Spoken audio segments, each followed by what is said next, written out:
Hello bachon, let's see the question. The question says during passage of electron over the electron transport chain. तो हमें बताना है जब electron transport chain में पास होते हैं तो इनमें से क्या होता है। सबसे पहले दिया गया electron undergo the resonance, second दिया गया electron undergoes the fluorescence, third दिया गया है electron undergoes the active transport and fourth is the pH of the matrix increases. अगर हम सबसे पहले बात करें इलेक्ट्रॉन ट्रांसपोर्ट चेन की, तो ये कहाँ होती है? ये होती है हमारी it take place in the mitochondria। अब अगर हम माइटोकॉन्ड्रिया की बात करें तो ये कहाँ माइटोकॉन्ड्रिया में होती है? तो स्पेसिफिकली होती है in the inner mitochondrial space, या हम बोल सकते हैं इनर माइटोकॉन्ड्रियल मेम्ब्रेन। तो यहाँ पे हम ये आउटर मेम्ब्रेन ऑफ माइटोकॉन्ड्रिया बना रहे हैं और ये है हमारी इनर माइटोकॉन्ड्रियल मेम्ब्रेन। इसके बीच के स्पेस को हम बोलते हैं इनर माइटोकॉन्ड्रियल स्पेस। अब यहाँ पे जो है ये हमारा मैट्रिक्स है माइटोकॉन्ड्रिया का।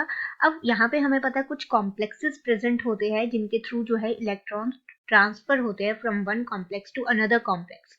अगर हम बात करें जब इलेक्ट्रॉन जो है पास होते हैं, जो इलेक्ट्रॉन जो NADH और FADH से ट्रांसफर होते हैं तो वो पास होते हैं through this inner mitochondrial membrane. वो पास होंगे यहाँ पे इलेक्ट्रॉन ट्रांसपोर्ट चेन में इन दी माइटोकॉन्ड्रिया, और जब वो ट्रांसफर होंगे यहाँ पे one complex to another complex, तो उससे क्या होगा? प्रोटॉन्स जो होंगे, जो मैट्रिक्स में प्रोटॉन्स प्रेजेंट होंगे, वो पंप्ड आउट होंगे। वो मतलब कि अंदर की ओर जाएंगे, इनर माइटोकॉन्ड्रियल स्पेस में जाएंगे और यहाँ पे जो है प्रोटॉन ग्रेडियंट क्रिएट कर देंगे।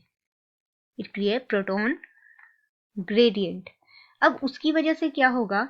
जब वो इंटर मेम्ब्रेनल स्पेस में जाएंगे फ्रॉम दिस इनर चैम्बर, जिसको हम मैट्रिक्स बोल रहे हैं, उससे क्या होगा? एक प्रोटॉन ग्रेडियंट क्रिएट होगा और उसकी वजह से इंक्रीज हो जाएगा, increase the pH of the matrix. तो यहाँ पे जो मैट्रिक्स का pH है वो बढ़ जाएगा। हमें पता है जो pH जो है वो इनवर्सली प्रोपोर्शनल होता है हाइड्रोजन आयन से।